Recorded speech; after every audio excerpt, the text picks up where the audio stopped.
ఎవరన్నా సరే నాకు చాలా బాధ కలిగింది.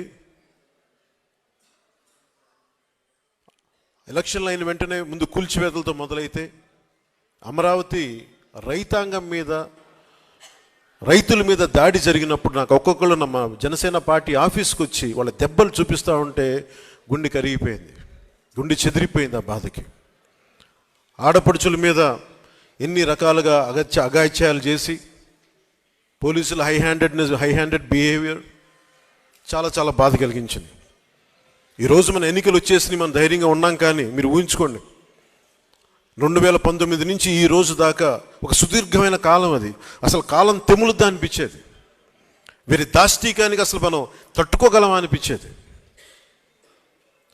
ఇలాంటి ప్రతి చోట ప్రతి ఒక్కరూ అనుభవించిన బాధని ఈయన ఇన్ని 700 పేజీలు పైచిలుకున్న ఈ పుస్తకంలో ప్రతి సంఘటనని చాలా అందంగా దీన్ని తీసుకొచ్చారు, ఉదహరించారు.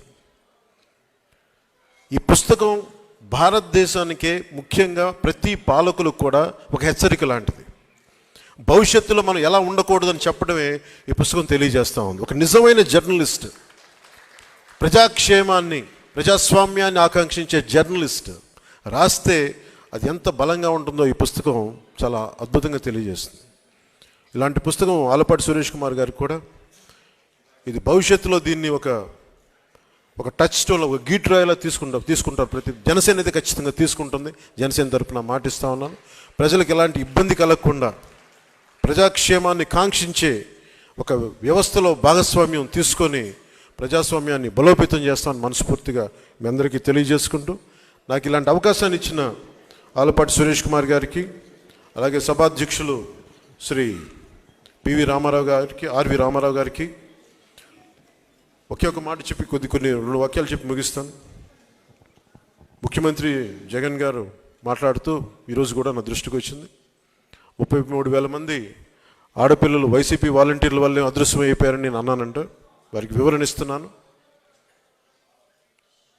నేను చెప్పింది మీరు డేటాబేస్ మీ వాలంటీర్లు డేటాబేస్ కలెక్ట్ చేయటం వల్ల ఆ డేటా ఎక్కడో హైదరాబాద్లో ఉన్న ఒక కంపెనీకి వెళ్ళిపోయి ఆ కంపెనీ నుంచి లీక్ అది ఎటు వెళ్ళిపోయింది. అదే చెప్పాను తప్ప ఏ రోజు కూడా వాలంటీర్ వ్యవస్థ సంపూర్ణంగా వాళ్ళు చేశారని నేను ఎప్పుడు అనలేదు. వాలంటీర్ల మీద నాకు గౌరవం ఉంది, కానీ కొద్దిమంది వాలంటీర్లు చేసిన తప్పులకి వాలంటీర్ వ్యవస్థ మొత్తం చెడ్డ పేరు తీసుకొచ్చిందని చెప్పాను తప్ప వాలంటీర్ వ్యవస్థ ఏ రోజు కూడా మొత్తానికి చేసిన నేను ఏ రోజు చెప్పలేదు. అది ముఖ్యంగా వాలంటీర్స్గా పనిచేస్తున్న యువతకు ప్రత్యేకించి తెలియజేస్తాం. మీ భవిష్యత్తుకు కూడా మేమందరం అండగా నిలబడి ఉంటామని తెలియజేసుకుంటా ఉన్నాం. ఈ ఉద్దేశంలో, ఈ క్రమంలో జగన్ గారు ఒక నిజమైతే చెప్పారు.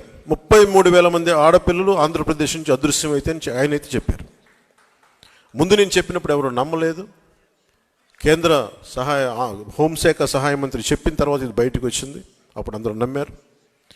ఈ రోజుకి ఒక ప్రెస్ మీట్ పెట్టని వ్యక్తి, నన్ను కానీ నాయకులు, తెలుగుదేశం పార్టీ జాతీయ అధ్యక్షులు ఆయన తిట్టడం తప్ప, మా ఇద్దరిని తిట్టడం తప్ప అతనికి వేరే పని లేదు. అలాగే ఆర్వి రామారావు గారు కూడా మీరు ఒకసారి జగన్కి మీరు క్లాస్ వారి గురించి ఒక చిన్న పాఠం తీసుకోవాలి. ఆయనకి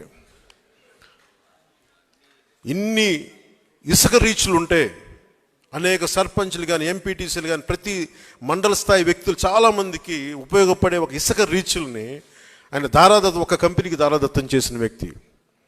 ఒక కంపెనీకి దారాదత్తం చేసిన వ్యక్తి ఈ రోజున క్లాస్ వార్ గురించి మాట్లాడతాడు. ఎంటైర్ మైనింగ్ని కొద్దిమందికి అసలు దాదాపు ఈ పుస్తకంలో చెప్పిన 2,600 కోట్ల ఎంతో పైచిలుకు అన్యాయం జరిగింది, ట్యాక్స్ రూపంలో రావాల్సింది కేవలం కొద్ది కంపెనీలకి, కలెక్షన్ కంపెనీలు కట్టుబెట్టారని చెప్పిన ఇది కూడా ఉదహరించారు మన సురేష్ కుమార్ గారు. ఇలాంటి కోకలలు.